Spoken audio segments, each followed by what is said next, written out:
Oui, je suis d'accord pour dire que il y a une maltraitance aiguë, ponctuelle, qui doit être résolue par des solutions sévères, et puis une maltraitance moins grave.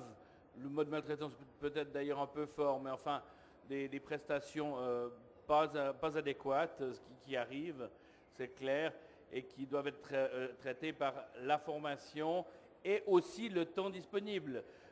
Parce que, et là encore, on revient sur cette question des moyens salariaux mis à disposition. La dotation en personne est très importante. Le fait de suivre les gens, de les mettre à niveau. Alors j'ai des expériences plutôt de nature personnelle. Quand une personne devient très âgée, il y a de la peine à s'exprimer. On a des fois de la peine à comprendre ce qu'elle attend. Il faut avoir du temps pour pouvoir comprendre ses besoins, ce qu'elle veut, ce qui la met dans l'inconfort. Et ça, évidemment, si vous êtes sous pression parce que vous n'êtes pas assez nombreux, vous avez beaucoup de monde, c'est assez difficile. Puis il faut être aussi formé à décoder les messages que donnent des personnes dont l'expression est devenue malencontreuse. Mais juste un mot sur les cas rares qui appellent des solutions sévères.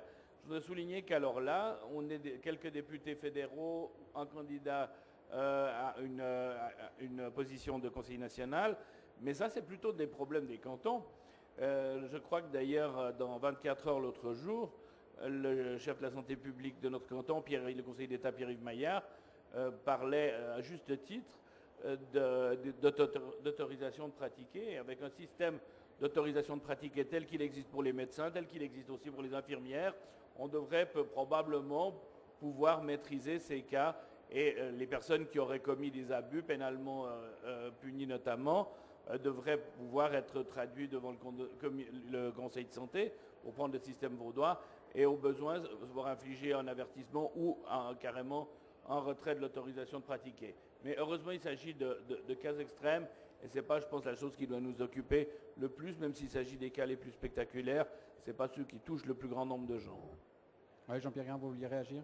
Oui, je pense qu'on est tous d'accord là-dessus. On doit veiller à la dignité humaine dans ces établissements médico-sociaux et avoir une qualité des soins. Mais moi, je dirais qu'il y a deux formes de maltraitance. Il y a la maltraitance active qu'on doit dénoncer immédiatement.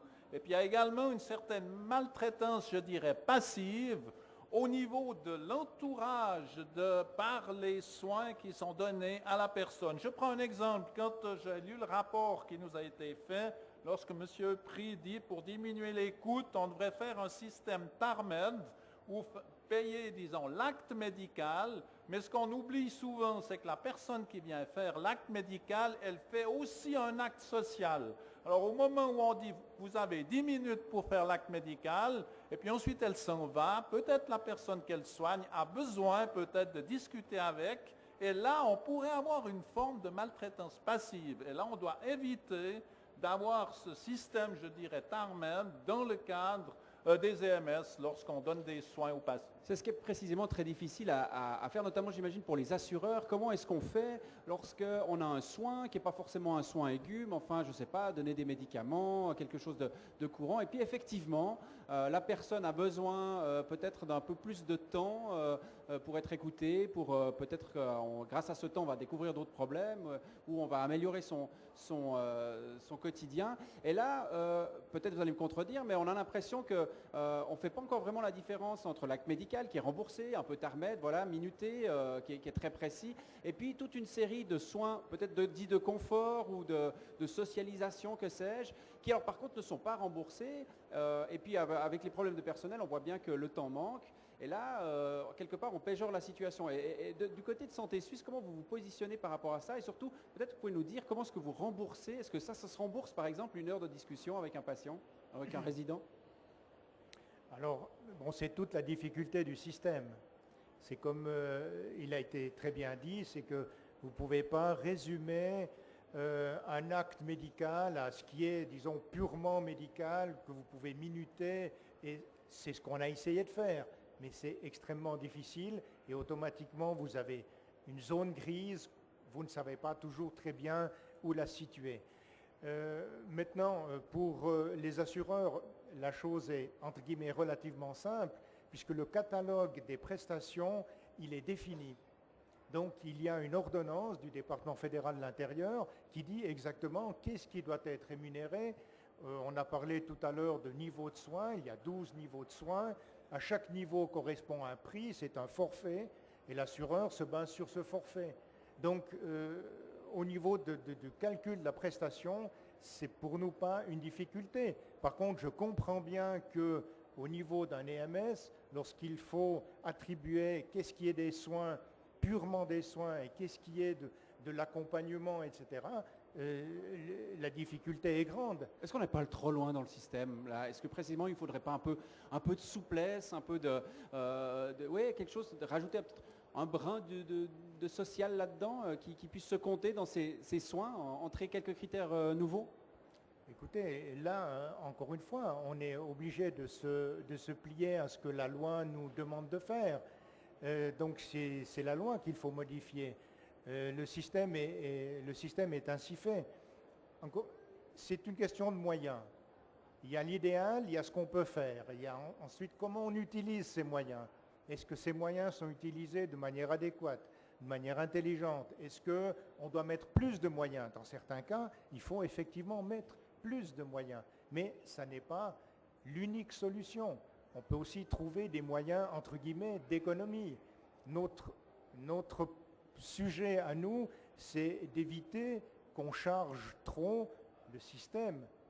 Et donc, si vous regardez, l'ensemble des coûts de santé, c'est 60 milliards. L'assurance maladie, c'est 25 milliards. Vous ne pouvez pas penser résoudre le problème de la santé en général, y compris le problème des EMS ou des soins à domicile, uniquement par le biais de l'assurance maladie. Ce n'est pas possible. Donc, il faut trouver d'autres solutions, d'autres financeurs, d'autres coopérations. Mais à vouloir uniquement se focaliser sur l'assurance maladie pour essayer de résoudre tous les problèmes qui se posent et qu'on entend ici autour de cette table dans le cas de l'EMS, c'est une illusion. Ce ne sera pas possible. Alors, on a bien compris que vous avez le cadre légal. Hein, vous, on se tourne du côté des politiques. Hein. Le cadre légal, c'est vous, quelque part, qui avec vos possibilités et vos voix, évidemment, respectives dans le Parlement, c'est vous qui le fixez. Alors là, est-ce qu'il n'y a pas quelque chose à changer? Josiane Aubert, peut-être, après il y a Tristan Je pense Gratier. qu'il ne faut pas aller trop loin dans un système où on se rend compte que ça paraît clair sur le plan légal et puis au moment où c'est sur le terrain, ce n'est plus possible de faire la différence. Là, on est à la limite du système et c'est urgent à ce moment-là que les différents acteurs se mettent ensemble. Parce que si les assureurs maladie ne veulent pas augmenter plus, ok, mais ce sont des prestations qui sont tous les jours nécessaires et servies aux patients dans les EMS. Donc, il faut trouver une solution raisonnable et raisonnée entre politiciens et arrêter d'avoir uniquement des lobbies qui se lancent, qui chacun se relance la patate chaude, si je peux m'exprimer ainsi. J'ai été contente d'entendre M. Grain qui trouvait que la difficulté était grande aussi dans ce domaine-là. Peut-être qu'on arrivera à trouver une majorité sous la coupole. Tristan Gratier, peut-être, après M. Grain. Vous savez peut-être, mesdames, messieurs, que dans les EMS vaudois, il y a 400 lits qui sont dédiés qu'à la psychiatrie. Sincèrement, je vais bientôt pouvoir demander mon admission dans une de ces institutions parce qu'on frise la schizophrénie dans notre secteur. Ça veut dire qu'on a des comptabilités, comptabilité analytique, outils d'évaluation, reporting, et j'en manque encore toute une série d'éléments qui devraient nous permettre de couper les cheveux, non pas en 18, mais en 40 ou en 60, qui devraient permettre aux différentes instances, surtout assurance maladie, de dire « mais tout est en ordre, on va vous payer ». Eh bien non, mesdames, messieurs, au final, la réalité toute crue, j'ai eu l'occasion de donner une conférence à l'Université de Lausanne sur ce sujet-là, je disais aux étudiants « laissez votre cerveau à l'extérieur, il va vous servir à rien », parce que la réalité aujourd'hui, mesdames, messieurs, c'est qu'avec tous ces outils, on additionne les montants et au final, ça fait X millions. Et de toute façon, on nous dit, on ne vous les payera pas parce qu'on ne les a pas, ces millions. Donc, on n'en est plus à un débat de savoir comment couper en petits morceaux les rondelles de salami. Il est, comme le disait Mme Aubert, de discuter sincèrement sur ce qu'on veut faire et quelle est la place de la personne âgée dans notre secteur d'activité. Voilà le vrai débat. Et ce débat-là, on doit pouvoir sincèrement le mener sous la coupole fédérale avec des gens intelligents. Je finirai juste sur un exemple, parce que ce n'est pas forcément très parlant. On a aujourd'hui, pour que les différents soignants parlent entre eux, dans un de ces fameux outils 12 minutes. 12 minutes qui permettent par jour et par résident d'échanger et de savoir qui a fait quoi à telle ou telle personne et ce qui reste à faire avec cette personne pour donc qu'il y ait un flux dans le flux de soins, disons. Et ça paraît une évidence que ces 12 minutes, ce n'est pas inutile. Vous ne pouvez pas faire un pansement si vous ne savez pas ce qui s'est passé avant et ainsi de suite, ainsi de suite. Eh bien non, aujourd'hui, mesdames, messieurs, on est en train de se battre comme des chiffonniers pour se faire financer ces 12 minutes. Ça paraît juste complètement incongru et impensable. On nous dit, ben non, ce n'est pas des soins. Alors si ce n'est pas des soins, c'est quoi? Ben, par opposition, ce serait de l'hôtellerie. Ben voilà, ça c'est à mon avis un problème qui vous démontre toute la folie de notre système et je crois que c'est là-dessus qu'on doit pouvoir travailler. Luc Recordon, et après Jean-Pierre Grain. Je crois en effet que pour rebondir notamment sur ce qu'a dit M. Reichenbach, on ne peut pas attendre tout de l'assurance maladie. Pour toutes sortes de raisons, et notamment pour l'une d'entre elles, c'est que l'assurance maladie est financée par les gens indépendamment de leurs revenus. Et on sait bien que ça atteint certaines limites de ce qu'on peut demander en termes de primes. On donne d'ailleurs un système d'allègement de primes pour les personnes les plus modestes. Mais c'est équitable qu'une partie de l'argent vienne de la caisse publique qui, elle, prélève ses ressources en bonne partie par l'impôt sur le revenu qui, lui, est progressif. Donc, il paraît assez logique qu'on maintienne, voire qu'on accroisse la part de financement qui est pris des caisses publiques, que ce soit les cantons ou, on pourrait se poser la question, aussi de la Confédération à ce titre-là. Il y a encore une autre question qui n'a pas été posée et qui est délicate, qui ne va pas apporter des montants extraordinaires dans la conception que j'en ai, mais on doit quand même se poser cette question-là, qui a été refusée par le peuple vaudois sous la forme où c'était présenté il y a quelques années, c'est de demander directement aux patients une participation. Alors ça doit être limité aux patients extrêmement aisés sur le plan de leurs revenus et de leur fortune, en tenant compte du fait qu'il y a souvent aussi un conjoint qui doit vivre à côté. Mais si vous vous dites que le coût d'un mois en EMS, il est de 5 000 francs peut-être, quelque chose comme ça, on sait quand même qu'il y a des gens pour qui ça ne représente pas une somme invraisemblable, en tout cas d'en payer une certaine partie. Il y a des gens qui, Dieu merci pour eux, ont des retraites confortables et qui ont également une fortune, même une fortune liquide, pas seulement une fortune dans l'immeuble d'habitation où peut-être le conjoint reste. Et là, on doit réfléchir, je ne dis pas la solution miracle, mais on doit réfléchir pour les cas des personnes les plus aisées à ce qu'elles apportent aussi leur contribution. Ça n'a pas de sens quand vous avez dépassé 80 ans, la moyenne des gens en EMS c'est 85 ans, ça n'a pas de sens de maintenir à tout prix une fortune d'1, 2 ou 3 millions et puis que ce soit la collectivité par les primes d'assurance maladie ou par les impôts qui se saignent entièrement pour tout payer. Donc dans les cas vraiment tout à fait nets, on devrait pouvoir aussi obtenir une contribution de la personne. Il y avait encore Jean-Pierre Grain qui voulait réagir sur les Oui, propos alors de M. Reichenbach. effectivement, dans le cadre du financement, les équilibres sont très subtils et c'est souvent dans la concertation et la discussion que jaillit la lumière. Concernant la modification du cadre légal, effectivement, c'est assez long au niveau politique, il faut bien quelques années. Néanmoins, il y aurait peut-être dans le cadre du règlement d'application, là ça dépend directement de l'exécutif, l'esprit de la loi, voir un peu comment on peut, disons, moduler les discussions dans le cadre de la prise en charge de ces 12 minutes dont parlait M. Gratier pour l'acte médical. Et cette idée de finalement faire contribuer plus ceux qui sont plus riches, cette idée qu'il y aurait encore peut-être une marge de manœuvre encore de ce côté-là éventuellement.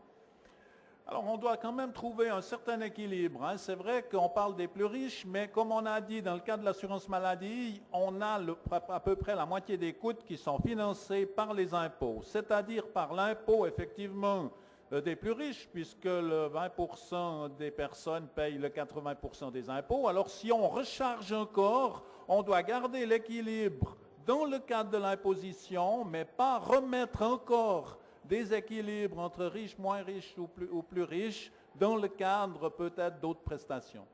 Je pensais bien que ça allait être votre position. Monsieur Gratier, peut-être un mot là-dessus. Est-ce qu'on a encore une marge de manœuvre du côté des résidents? Est-ce qu'on peut leur demander plus à certains? Écoutez, ce n'est pas un scoop, ça va se faire. La loi au 1er janvier le permet. Mais il faut distinguer deux choses. Je définis toujours les MS de la manière un peu simpliste suivante. C'est un hôtel où l'on prodigue des soins. Ça veut dire qu'il y a une facture hôtelière et une facture soignante. Ce n'est pas du tout les mêmes qui payent. La facture hôtelière, donc c'est l'administration, la nourriture, le mobilier, l'immobilier, tout ça, c'est le résident autonome financier qui le paye. Ce qu'il faut savoir, c'est que 75% des résidents dans le canton de Vaud n'ont pas les moyens de payer cette facture. Donc, c'est les régimes sociaux qui vont la payer. Donc, évidemment, ce sera par la fiscalité, canton, commune, confédération. Et puis, la facture soignante, là, on a 60% des coûts environ qui sont payés par les assureurs maladie, 30% par l'État et 10%, et ça c'est nouveau, par le résident autonome financier. Et j'ai trouvé assez juste au fond que le canton de Vaud, avec une certaine sagesse, qui pouvait aller jusqu'à 20%, a dit non, non, il faut la limiter à 10%. Je pense que c'est ces équilibres-là sur lesquels il faut qu'on travaille. Et je crois, mais comme l'a très bien dit Luc Recordon, quelqu'un, ça me paraît aussi choquant, quelqu'un qui aurait une maison, qui aurait des avoirs, ce n'est pas à la société, aux jeunes familles de payer pour cette personne en disant bon, c'est exclu qu'ils réalisent ça, c'est aux autres de payer. Et au fond, ce ne seront que les héritiers qui en bénéficieront. Je crois sincèrement que là, il faut avoir un équilibre et peut-être qu'il y a une marge de manœuvre encore. Luc Recordon. Je voulais juste apporter une nuance. La part de 20% que le canton de Vaud a limité à 10%, dans l'immédiat, je pense que c'est une bonne décision. Mais à court terme, je trouve qu'à plus long terme, ce que je voulais dire avant, c'est qu'on devrait pouvoir rendre la chose un peu plus subtile. Il y a des gens pour qui même ce 10% est très lourd, et il y en a d'autres qui pourraient aller à 20%. Donc je pense qu'il y a vraiment une recherche à faire, mais elle est délicate vraiment, parce qu'elle doit tenir compte pas seulement du montant de la fortune et du revenu, elle doit tenir compte aussi du montant nécessaire à se loger. Et quelqu'un qui a une fortune entièrement dans sa maison, surtout si l'autre conjoint reste dans la maison, ça pose vraiment un réel problème. Donc il faudrait probablement faire une déduction sur la fortune pour cet aspect-là. Et puis il y a encore d'autres éléments qu'il faudrait probablement prendre en considération. Donc à terme, on ne peut pas rester juste sur ce 10-20%. Il faudrait vraiment pouvoir affiner le système. Et alors peut-être que dans certains cas, ça représenterait aisément les 20%, voire plus, pourquoi pas, et que dans bien d'autres cas, ce serait 0%. Je suis d'accord avec M. Grain que ça revient par un autre biais à tenir compte de nouveau et sur un autre paramètre de la différence de revenus entre les gens, mais il faut être pratique et concret. Lorsque vous avez encore une fois des personnes très âgées qui sont très près du terme de leur existence, ça n'a vraiment pas de sens de leur conserver une fortune intacte et des revenus intacts qui vont peut-être s'accumuler encore à la fortune si par ailleurs le financement est très très délicat et difficile à boucler pour la société.